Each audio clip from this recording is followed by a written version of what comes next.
Welcome to Cheers to This, the podcast where meaningful conversation is mixed with a good drink. I'm your host, Jay Hutchins. Today I'm joined by Hailey, who is an expert on survival mode and how to begin to build a life that breaks free of it. We welcome you to pour yourself a glass and join the conversation. Hi, Hailey. How's it going? Hi, how are you? I am so well. I'm so excited to have this conversation with you today. But before we get going, I have to ask you a very serious question. Okay. What's in your glass? It is a very hot cup of coffee because I just woke up, I love a good hot cup of coffee. It just hits the spot sometimes. I right? definitely get What's that. in your glass? So we're going to rock a little bit of a mango limeade situation here today. Nice. Okay. Well, with your lovely cup of coffee, Hailey, do you have a cheers today? I do. Cheers to great people and great conversation. Great people and great conversation. Cheers. Cheers. Okay, mine's super hot, so hold on. I might not be able to sip. Just a little tiny sip. Might burn my tongue. I Okay, totally got it. understand. Well, Hailey, people throw around the term survival mode a lot. But what does Mhm. that actually mean in real life? And how does it show up for someone who might not even realize they're in it? With dealing with a lot of different clients from around the world, it really has shown me that everyone is so uniquely different in terms of what they're dealing with, how they're dealing with it, and also how their body deals with it. A Hmm. lot of people come to me saying they feel lost or they just want a purpose. But then when we dig deeper, it's actually like chronic stress, chronic burnout. They're not themselves, but like most individuals don't recognize it because our nervous system gets like used to the environment. So then Hmm. it feels normal. And it's really until you start questioning things and reflecting on some big things that you start realizing it's not normal. Yeah, having the nervous system react like that, it seems normal until it isn't, I guess, one day. Yeah, our nervous systems are pretty funny and like they're quiet at Hmm. first. They'll give us signs and symptoms, but it's super subtle. But then they start screaming. And that's usually when you can't ignore it or you have some really big health issues or really big mental health issues. And yeah, it just gets louder and louder unless you recognize the little things. So that's why I'm trying to teach people to recognize the little things. Yeah, recognize the little ones before they become big, I imagine. Yes. So, what are some of the common ways people actually slip into survival mode? I mean, especially in situations that might not seem very impactful on the surface. It could just be for example, like a sport mom or a sport dad where their schedule's just like so crazy with all of their kids and so many sports and so many things. And it's like you look at their calendar and you're like, what are you doing? Like that's insane. And like their life can be great. They can have a great relationship. They can have no trauma. They can have this like cookie cutter life, but their schedule's mental. And Mhm. that alone, like you're depleting energy consistently.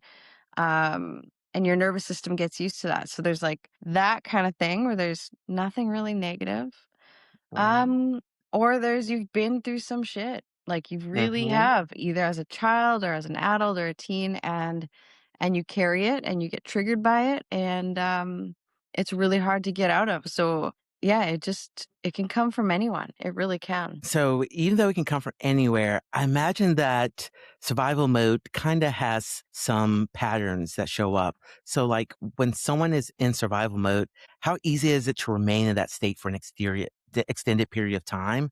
And what's the cost of that? You can honestly stay in survival mode for years and years if you Oof. don't recognize it or your body doesn't start telling you, which is so horrible on your body because high cortisol levels is linked to different chronic health conditions, including mental health conditions as well.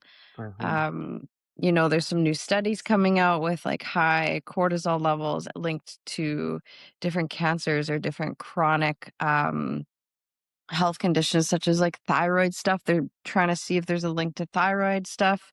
Gut health issues is a huge one. It's if you don't recognize it, you could truly be in it for years and years and years. And I have some clients like that where they're like, "Oh, I've had the same environment for 20 years. I've been like this for 20 years." That hurts. Right? And it's just like, but until you have to, whether it's rock bottom or Mhm. whether you're just looking for a new pathway in life, like until you stop to like look and reflect and try to change things, you're going to stay. I know that you're an expert on this subject here, Haley. Was there a point where you yourself were actually in survival mode? And, how did you get in that place? I became an expert in this because of my lived experiences. And then I'm stubborn, so I was like, "Well, I wanna understand these lived experiences, so I'm gonna go get all the education to, like, figure it out." And so, Mhm. between the lived experiences and the evidence-based, that's where I became an expert, but it did take me to hit rock bottom.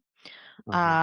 I was at a point in my life where my environment was not safe. My partner wasn't safe emotionally, chronically gaslit me, chronically lied and cheated and emotionally abusive. It was not a good time.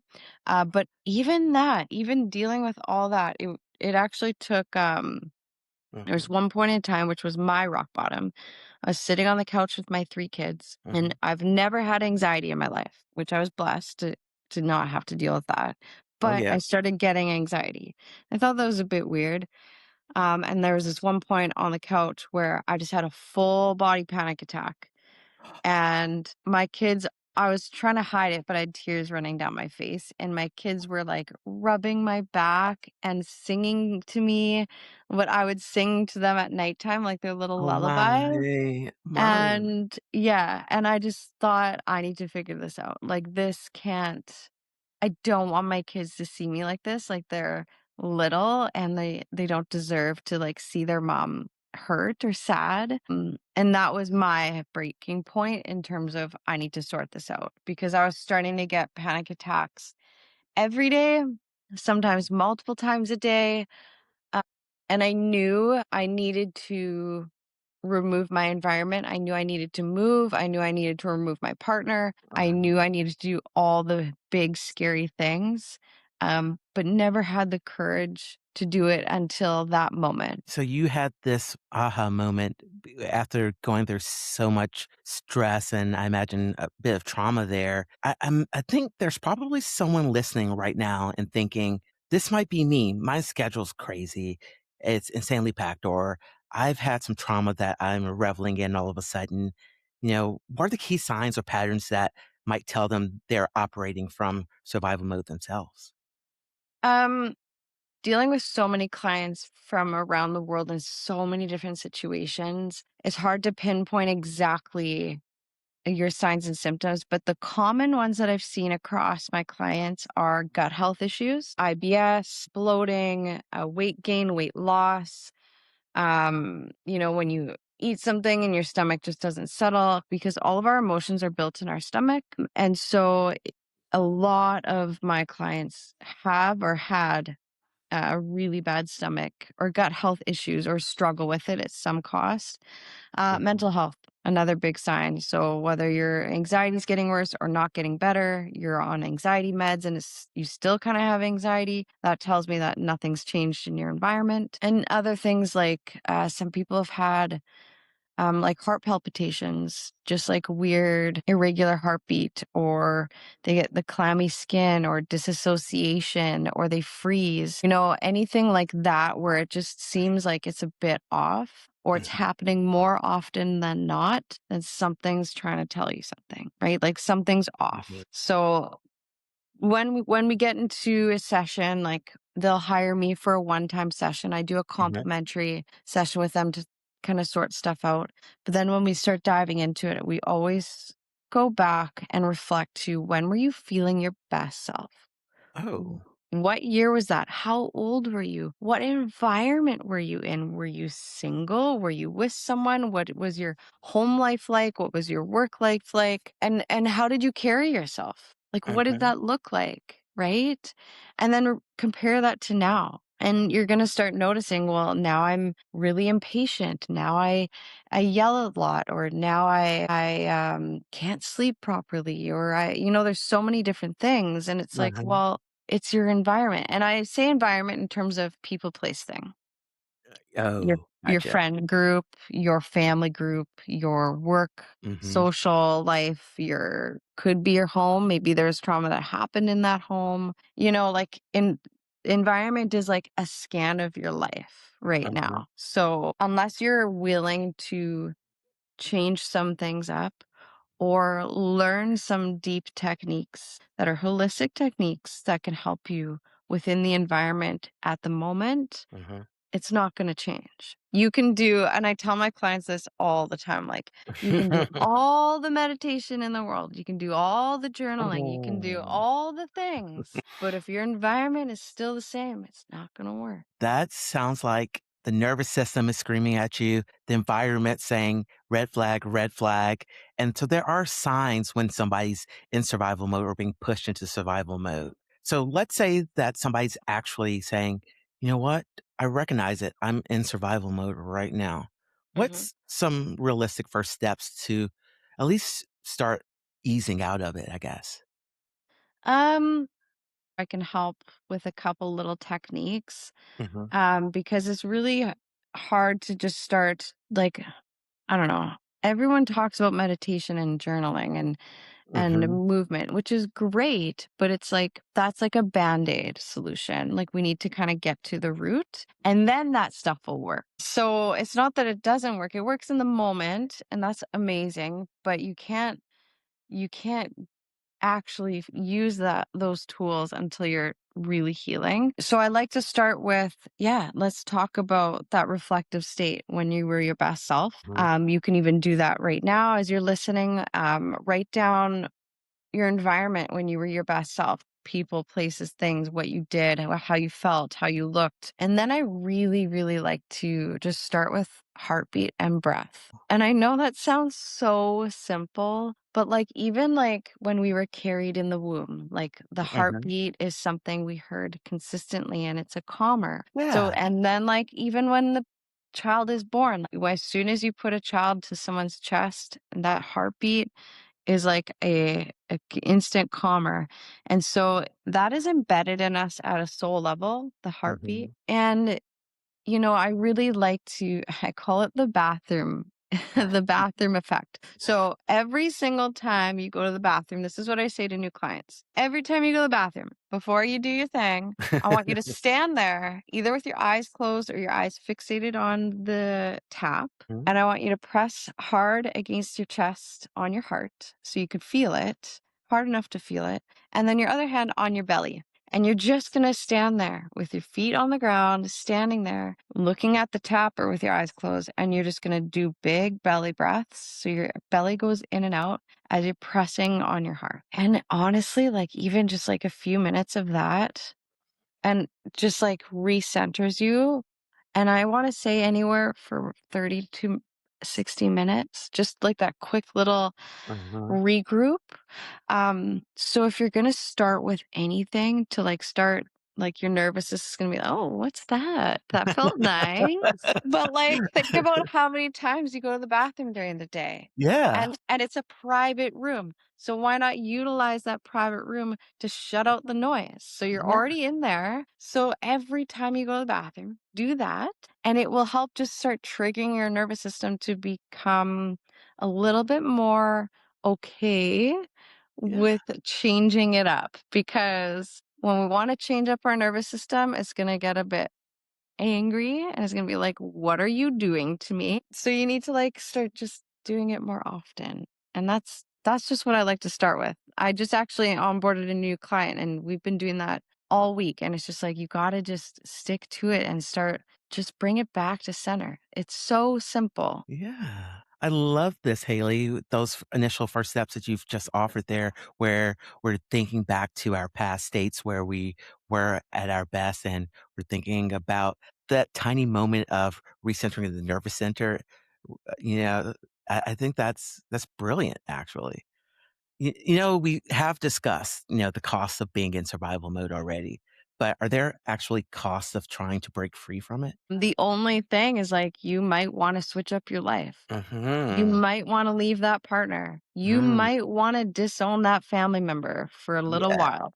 You know, Okay. like, it's a thing, and so it's Mhm. like, you gotta be ready because once you start leveling up, Mhm. it's very weird how people just delete from your life. Whether it's on you or whether it's the universe just saying, "Those people don't serve you, and you're going up here, and they're staying down here." I've seen it happen with most of my clients where they're like, "Oh, I've just really been working on myself after, like, working with you and hiring you, and so friend hasn't talked to me in a month, and it feels good." And I Wow. was like, "Okay, so," and then you, like, start looking at that relationship. So it's yeah, the only cost is that you're going to get a new version of your life, and it's going to look a little different, but it's gonna Mhm. bring you to your, like, best self, and I promise you that because it's like, you can't level up and still have the same life. Oh, that is a word there, Haley. You can't level up and have the same life. You So can't. you might have to change some things, or you will change some things if you really want what you want. If you say Yeah, you want it and you want it, gotta make those changes. and Yep. it's not scary, like, honestly, like, when things start leaving your life as you're leveling up, it's actually feels like a breath of fresh air. Like, "Oh, that job just was deleted." Like, I'm scared, I don't know what to do, but then it's like, wait a sec, I hated that job. It's Uh-huh. just like there's little things or like, yeah, that friend was kind of an ass for years. So, yeah, I'm not going to be sad that they're not there right now or that family member's always been rude. Like, that's okay. Now I have big boundaries and I don't need to be allowing them into my field. Like it's just it sounds scary when you say, well, you might lose some people, you might change up your life, but like you always feel so much better. So people definitely feel better and their environments likely have to change. So let's say somebody's like, help me, Haley. I just can't picture it. What does it actually look like when I've emerged from survival mode? You start feeling lighter. You start setting boundaries for yourself that you actually stick to. A lot of Mm. your symptoms go away pretty quick. Wow. You start making decisions based off of, I love to use the word selfish, but in the most positive way. I'm trying to change the negative energy around the word selfish because you have to be selfish in your decisions in order to be your best self, in order to help others or be your best version for others, whether that's your family or friends. So selfishly, you have to do this. You have to make these decisions. Um, and I love the new motto. I read a book, Pleasure Over Pressure, and Mhm. I just have been embodying that motto. And I just share it with all my clients in any decision. Is Uh, it going to bring you pressure or Ooh. pleasure? Right. And it's like, it really makes you think. Like, one of my clients is really struggling with emotional eating. Okay. Mhm. Like it doesn't even really have to do with trauma. And I'm just like, okay, let's work through this. You want that bag of chips. Like it sounds so dumb. You want that bag of chips. Will it bring you pleasure or pressure? And then she'll be like, well, in the moment, it's definitely pleasure. And I'm like, okay, but like the after fact, like now your goals aren't being met. Now you feel like Mhm. crap because your stomach hurts. Now you feel like all groggy. Now you feel bad about yourself because you ate a whole bag of chips. Like that's the bad side of it. So like Mhm. make the decision based on the future self. Is this pleasure or pressure? And like we just go through it like that. But like, yeah, I've been doing that for myself, the pleasure pressure thing for about 6 months. I just incorporated that into my workspace, and it's life-changing. It absolutely sounds that way. And Haley, if I may reframe something, you said that it's potentially selfish in the best way. But what if it's not selfish, but what if it's self preservation? Ooh, I like that. I do like that because yeah, like selfish has like such a negative tone at times, right? And some Yeah, a lot of people just like, well, I don't want to be selfish. It's been like embedded into us to like try to not be. Self-preservation is nice. That's a very positive spin on it because yeah, we're trying to make decisions to be the best versions of ourselves. yeah. We do want to preserve that glimmer of us that puts our best selves forward, and we Mhm. want all the rest to shed away. So, absolutely, we can preserve that side of us and allow it to grow. This has me so excited just to think about the possibility of people breaking out of survival mode. But is there a mistake that people tend to make when trying to break free from survival mode? Um, I have yes, I have clients, they come to me and they're like, "I've tried everything. I've poured money into programs. I've poured money into different holistic things like massages and acupuncture and different classes and different studies and oh, I joined a group and I'm doing this and I'm doing that." And they're like, "I've done all the things. Why isn't it working?" And I was like, Mhm. because we haven't healed your nervous system. It's just Mm. band-aid after band-aid. You're just seeking all the easy things. You don't think it's going to be easy. I'm boldly going to say this. Sometimes therapy doesn't fucking work. Like, I'm sorry, but it doesn't work. I have clients that are like, I've been with my therapist for 10 years. I'm stuck. Mm. Why are you still with them? That seems like one of those You know what I environment things to mean? change. Yeah, and I'm just like, I yeah, like, majority of my clients are like, I'm quitting my therapist. I'm hiring you." Because it's like, look at the therapy world, though. We have an appointment next week. I'm getting triggered now. So I have to Mm, now wait until I see my therapist a week from now to brain dump all my stuff. mm. So that model Time can be challenging for a lot of people. Yeah, it's just a very specific box of how Western society therapy is handled. Um, and yeah, like I want to say about 75% of my clients have come to me saying, I've tried therapy for years. What's happening? Why isn't it working? Blah, blah, blah. Um, Mhm, there's a gap. And the gap is you're not being helped in the moment. mm, And don't get me wrong, therapy is definitely for very specific situations. Like for myself, when I was leaving my partner who is very, very emotionally abusive, I believe they are a psychopath. They are oh, a chronic liar. They are a chronic cheater and a full blown narcissist. I went to therapy once a month for a year to understand them, oh, to understand their tendencies, try to understand why their brain works that way in terms of why I got picked to be their partner, why mhm, they talk to me in certain ways or handle certain situations. Um, and it really helped me like truly understand the way that they carry themselves as a very, very unhealed monster of a human. But then I have clients who are like, "Well, I've gone to therapy for years because um I was abused as a child." Okay. mhm, So is it helping? Well, no, I'm still seeing my therapist. Okay, so then what's wrong? Why do we need to dive deeper? Do we need to go into talking about the abuser? Do we need to go into talking about healing your nervous system so that when you do go into your therapy sessions, you are more regulated so you can actually understand more or take more in or brain uh-huh, dump more because you can't hold therapy up here if your nervous system is broken. You can't There's such a disconnect in the way our bodies heal at a biological level that we can't keep talking about things and trying all these tools if our nervous system isn't healed.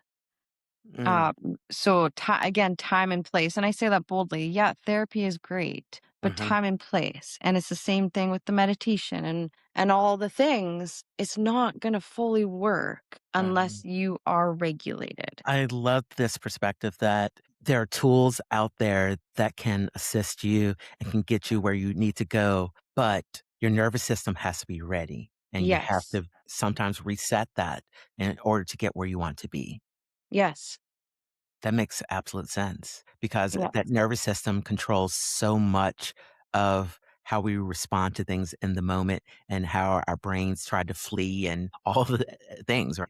So, Yeah. And it controls our body, like all of our reaction, heart rate, all of our senses, our intuition, everything. It controls everything. Like therapy won't fully work for you if you aren't in a regulated nervous system. It just won't. Even our brain mhm.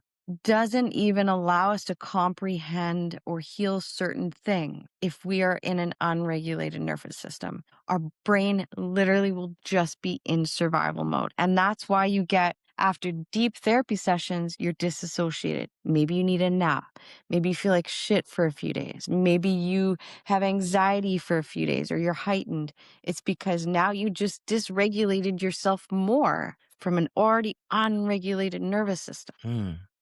That's something It's to look out for sure. Yeah. Wow. So, Haley, I'm curious, is escaping survival mode a one and done situation, or is there continuous work that has to be done to live a free life?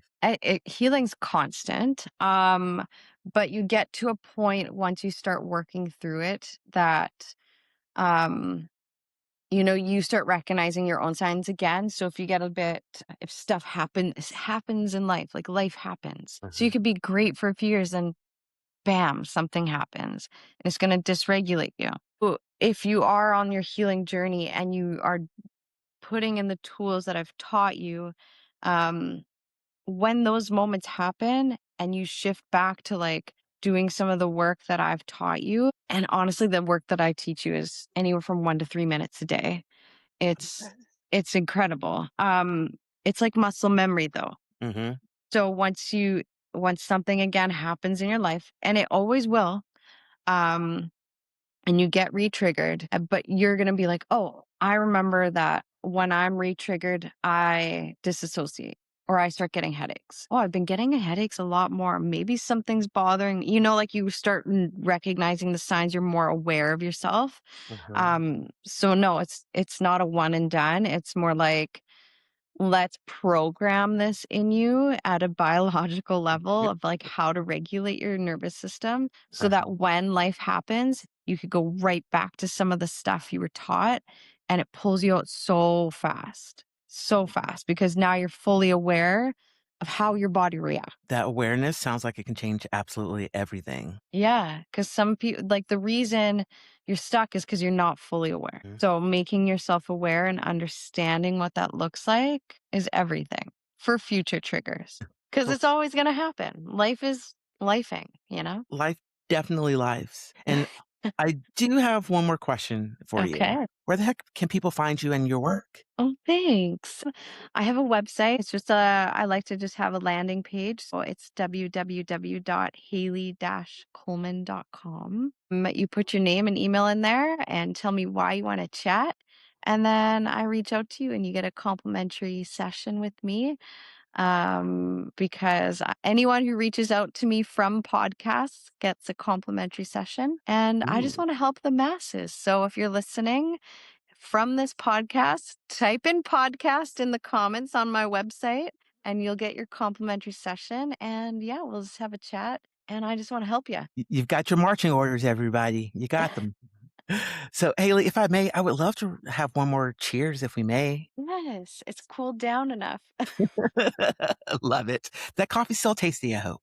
It's amazing, honestly. It's my first cup of the day. It feels incredible. So, So let's have a cheers to listening to our nervous system and helping to regulate it. absolutely. Cheers. Cheers. Haley, thank you so much for your wisdom and your insight and for helping guide us through this today and just for being here. Just really appreciate you. Thank you so much. I feel honored. And yeah, if anyone's listening, please reach out. my purpose on this earth is to help. Yeah. Definitely reach out to Haley, everyone. And thank you so much for listening. This has been Cheers to This.